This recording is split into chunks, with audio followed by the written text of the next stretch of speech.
Alright, ladies and gentlemen, here on the show and do a news video here, talk about some NBA. If I have the time, I'll get to some NFL. So, we have a lot of NBA stuff to talk about. So, apparently, De'Aaron Fox,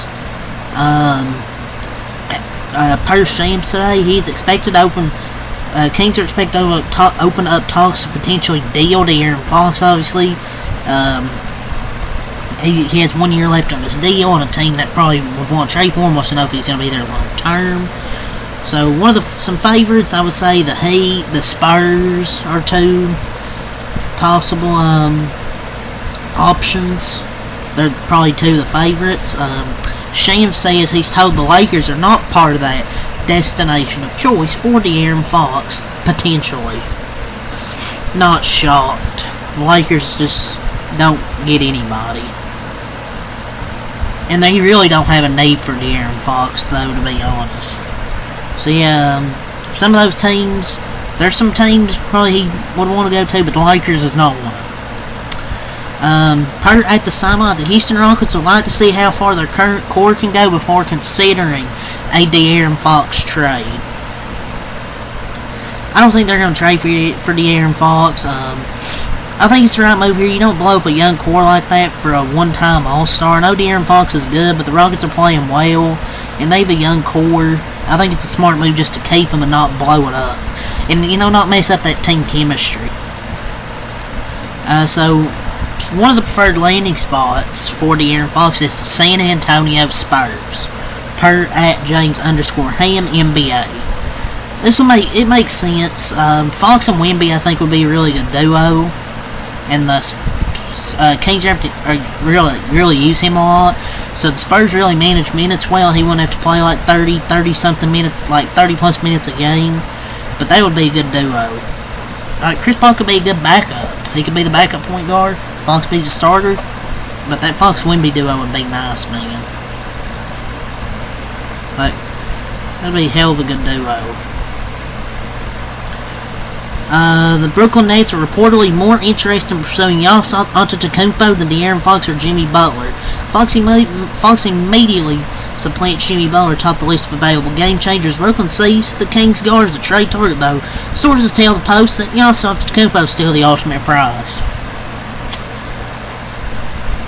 You're not getting Giannis. Give it up, dude. What the fuck are they smoking? Giannis. Yeah, sure. Giannis wants to go to a shitty-ass Brooklyn team. So, the Sharks are the favorites to sign former NBA player Isaiah Thomas. I had to read that right quick.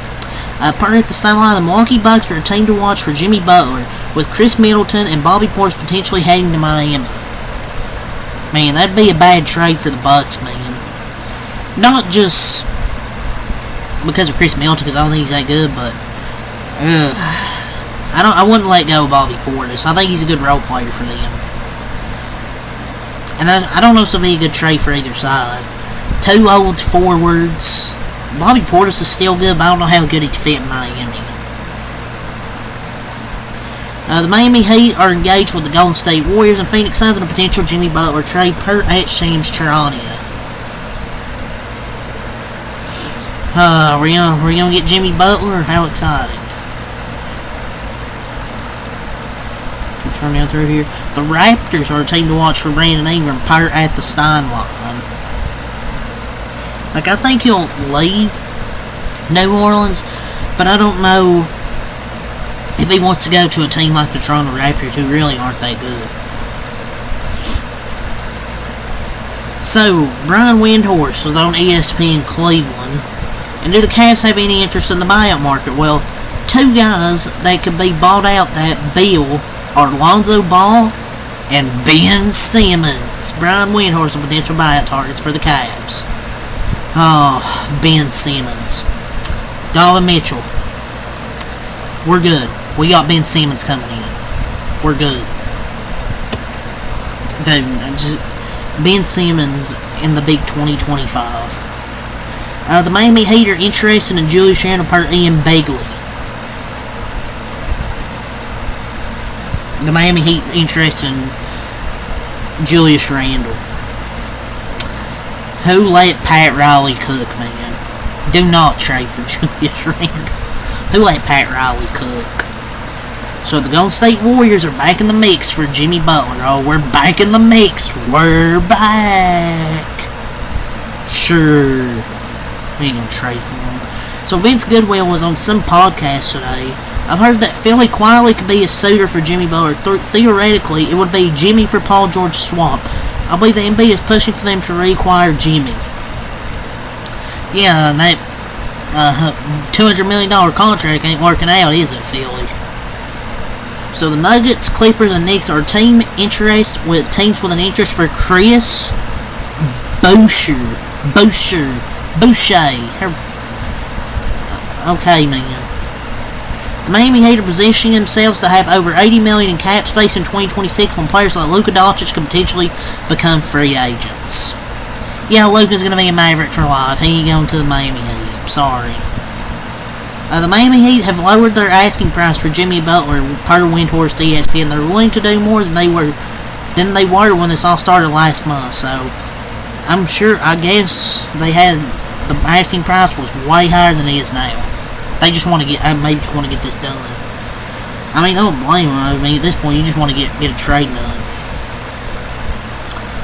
But yeah, that's all for the NBA here. So let's get to some NFL.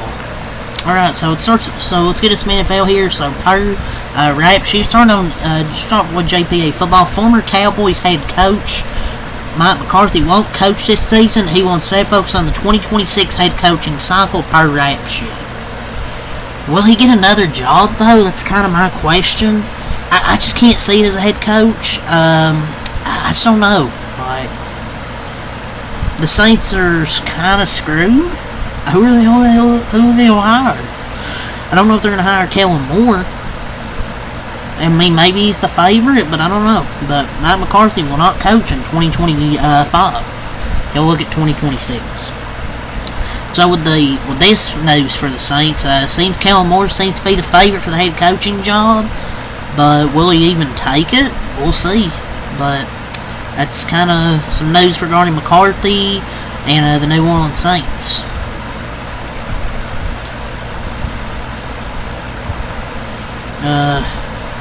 Deebo Samuel is rooting for the Eagles to win the Super Bowl, saying he doesn't want the Chiefs to three-piece on his podcast.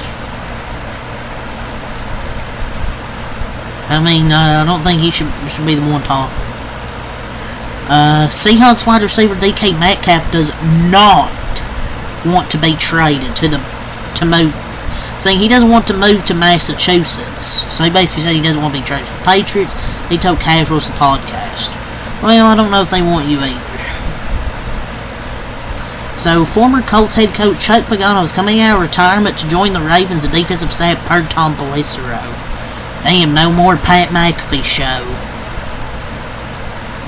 Gonna miss him on the Pat McAfee show. On the Shield. So, Chuck Pagano will join the Ravens defensive staff.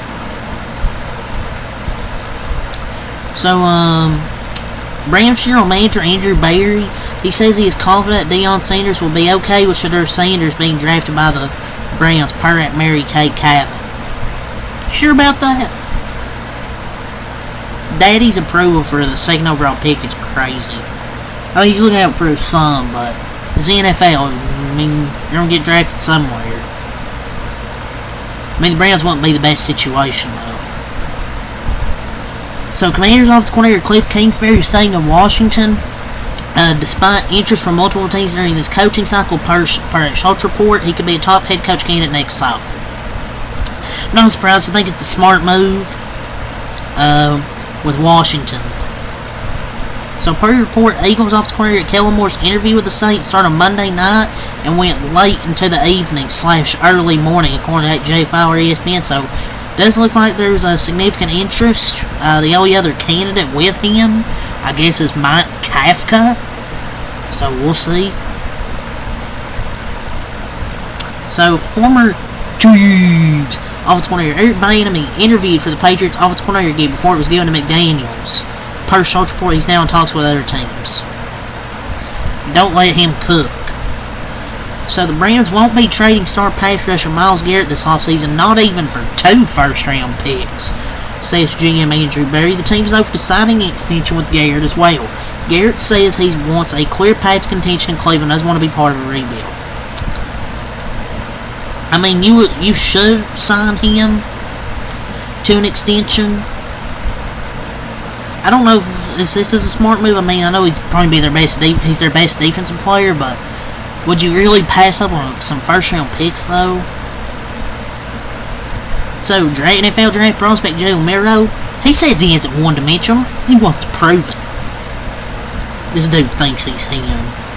Buddy, you can't throw. You're a runner. Woody Johnson admitted to the Jets that the Jets need him to be a better owner. And yeah, Jerry Jones will never admit that.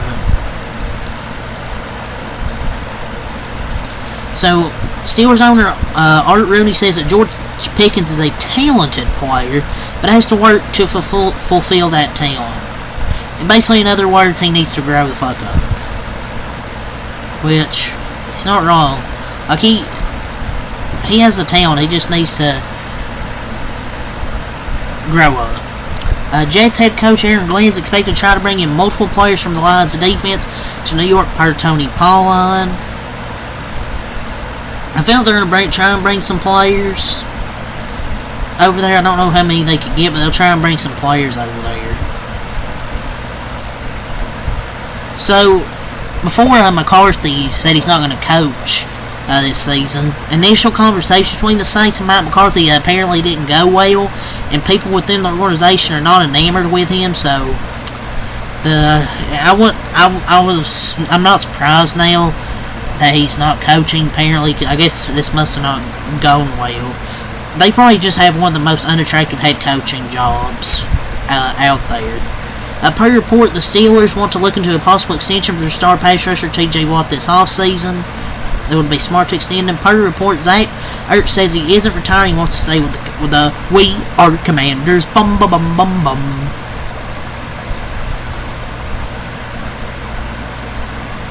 I'll see anything else here through.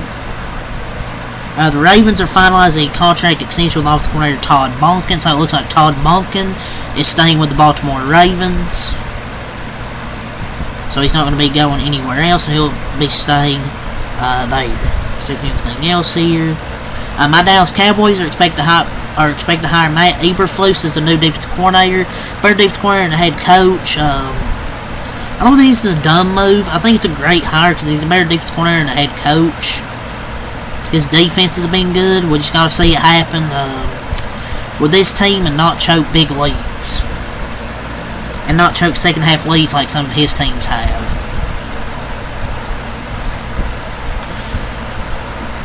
So, keep going through here. The Raiders interviewed the Dolphins QB coach, passing game coordinator Darrell Bevell today for their offensive coordinator job per sources. So, with Russell Wilson looming as a potential fit, his former offensive coordinator may enter the fray. So, basically, it means Russell Wilson's probably going to go to the Raiders. The Bucs QB's coach Thad Lewis has interviewed for the vacant Texans offensive coordinator job. He's received several requests for offensive coordinator reviews, but this is the first one he's taken. Houston moved on from Bobby Slowick last week.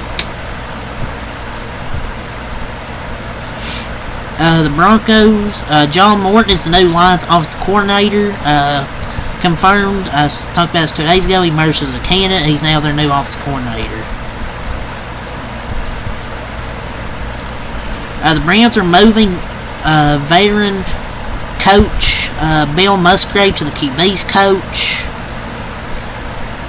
The Saints obviously completed their interview with Kellen Moore. The Bucs completed a virtual interview with the Rams tight ends coach, passing game coordinator Nick Caley. Woody Johnson said he will welcome Aaron Rodgers back, and that's up to Glenn and Moogie. So, there, Brent Boyer. 49ers named him as their new special teams coordinator. Malik Neighbors is to the Pro Bowl. The Patriots are hiring Thomas Brown as their tight ends coach / pass game coordinator, which I think is a very, very good hire here. Tommy! The Cowboys hired a new special teams coordinator, I think with the Jaguars, and he was part with the 49ers. So, that's all the news I want to talk about. So, until next time, Alpha Light. Peace.